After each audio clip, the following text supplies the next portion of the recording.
Hey guys, what's going on? Fred London here. You guys know what to do. As always, subscribe, all that good stuff. We've been smashing the subscribers recently, so if we can keep that up, that'll be absolutely awesome. I really appreciate it, guys. We've got a bunch of good stories today, so make sure you stick around till the end and catch them all.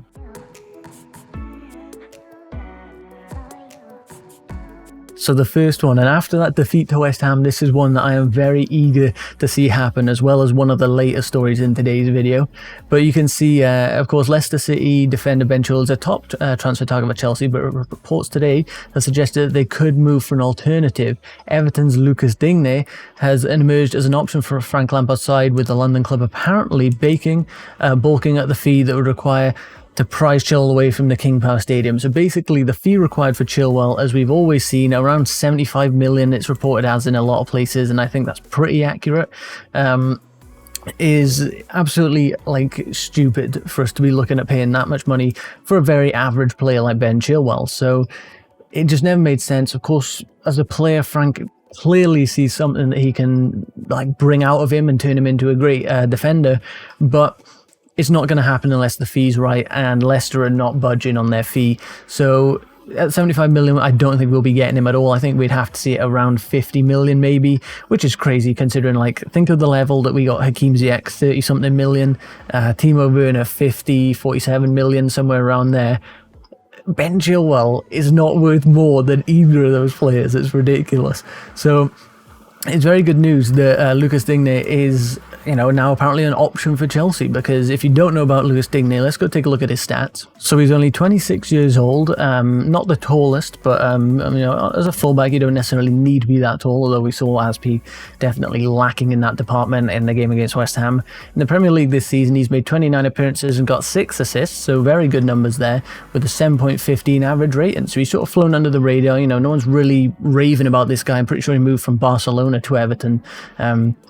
And he's been a great player for them. He's an absolutely solid player. As you can see, he can play a little bit further up, but mostly playing in that left-back role. His characteristics, very strong in aerial duels, crossing and key passes, so absolutely something we need at Chelsea.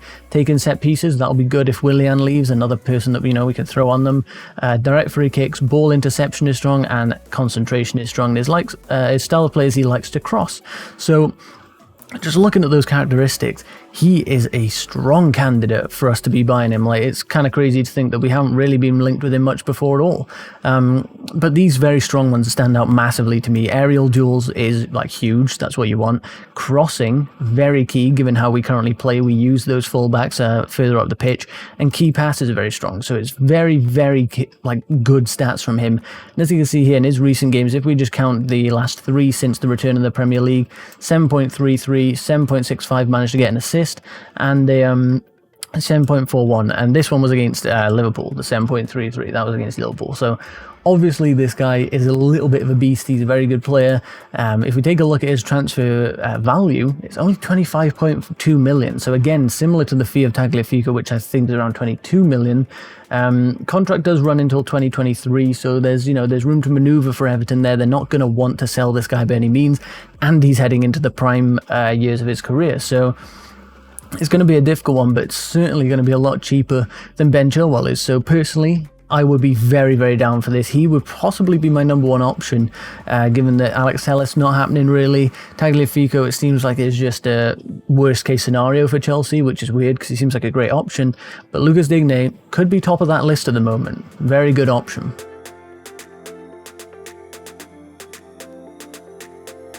And then this is just a little update on the Kai Havertz situation. It's Chelsea preparing to step up pursuit of Kai Havertz, this Telegraph article. And it just says, Blues seem determined to fight hard with Bayern Munich for playmaker Leverkusen value at 90 million, who plays in the German Cup final on Saturday. So that'll be a big game for us to see how he performs. And it's good that we're now looking at stepping up our pursuit. It's not just okay, maybe we've talked to him and his representatives. Now we might be seeing a bid definitely going in. We've seen the reports of potential bids going in, but we could see more solid talks on that. And then Matlow also then just sort of quote tweeted it, saying Havertz/goalkeepers, and that is key, because he's basically given us a little bit of insider knowledge there, saying yep, we're stepping up on Kai Havertz, and the goalkeeper is very much an option here as well. So exciting because Kepa, you know, as much as I think like at times we've got to give him time, at the same time, I don't know how much more time you can give him. There's times where like being the world's most expensive goalkeeper, you have to pull out an outstanding save. And I don't remember the last time we really saw like a outstanding save. Like he did a good save against Manchester City. He had like a good save in that game, but not like a world class, like, oh my god, that was head in top bins. Had he saved the Kevin De Bruyne free kick, that is the moment I'm expecting from the most expensive keeper in the world. And we're not really getting it. So, I'm open to a new goalkeeper at this point, which is a shame because there was always a lot of potential in Kepa, but he is now, I think, like 25.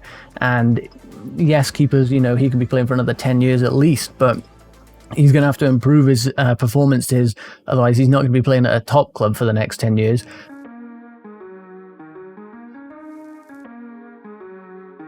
And then moving on to the next story quickly as well. Chelsea eye 2 Kepa Arrizabalaga transfer replacements after West Ham horror show.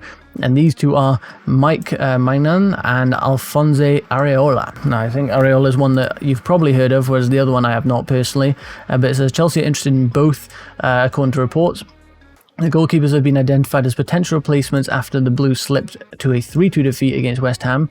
We're yet to make a decision over the future of Kepa, following a number of inconsistent displays. Obviously, he cost us £71 million in 2018, which is looking like we're not going to get anywhere close to that back at the moment. But he has been linked, as it says here, with a 2-year loan spell at Valencia, while a host of established goalkeepers have been touted as potential replacements. The latest reports from France suggest Lille ace Mike Maignan and is on Chelsea's radar, but the Blues will have to battle Tottenham for the 25-year-old. I think we've got a much better pull than Tottenham do, so I wouldn't be too worried about that. Le Sport claims that no offers have been made yet, but Mourinho has said to hold the shot stopper in high esteem and considers him a natural successor to Hugo Lloris. So that's an interesting one. Le Sport also report that the 27-year-old will be returning to Paris when his loan spell at Real Madrid ends, but the PSG are not keen on keeping the Frenchman. So that's how we could see that deal happening. Maybe he has 3 years left in his contract, but will be allowed to leave for the right fee, with them looking to raise funds for a summer spree. So we could see us going in for one of these keepers. They're not, the massive keepers of like Jan Oblak or Onana's a big option. Donnarumma was one we were linked with before. They're not that like world beater sort of stunning goalkeeper, but they do look like good options from the little I've seen of them. You guys can feel free to let me know more about either of them in the comment section down below if you'd like.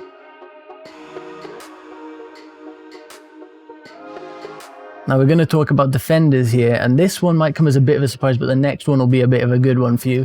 But reports, Chelsea defender offered to PSG for €30 million, and as you can see by the picture, of course, it says the defender is being reportedly offered to French giants PSG for around 30 million. And that's an odd one, because he's probably our best centre-back at the moment. Tomori is definitely a good option, needs to work on his like sort of composure and that.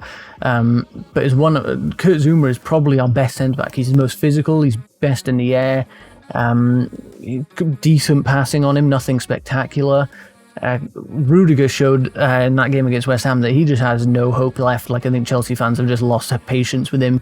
Christensen is just a flash in the pan of excellence, and then average, maybe a bit better than average on like his average day. But there's definitely weird to see us looking at getting rid of Kurt Zouma. I guess Frank doesn't see what the fans see. Maybe he sees something absolutely different in training, we don't know. But then moving on to the next story.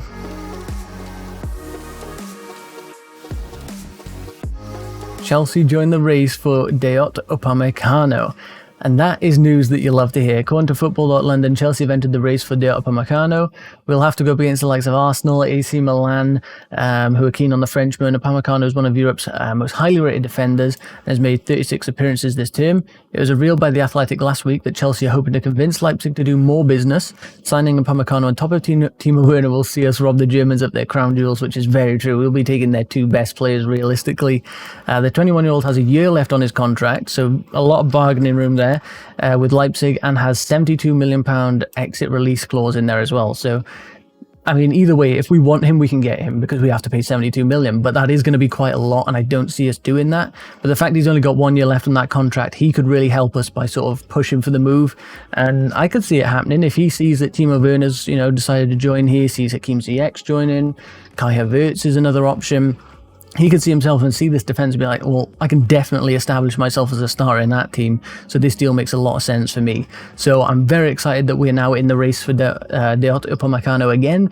Hopefully we see, some more concrete evidence coming forward of us making a bid or something like that, because it's all good and well saying Chelsea joined the race, but is that just us inquiring? Are we in talks with his representatives? Have we thrown a bid in? Like, we need a little more juice to this story. So it's good news, but we'll have to see how it goes. I'll keep you guys up to date, of course. So that's going to be the end of the video, guys. So if you did enjoy, be sure to leave a like, subscribe, all that good stuff. If you got any questions or anything you want to ask me, leave them in the comment section down below and I will address them in a future video. Thanks for watching, guys, and I'll catch you again. Goodbye.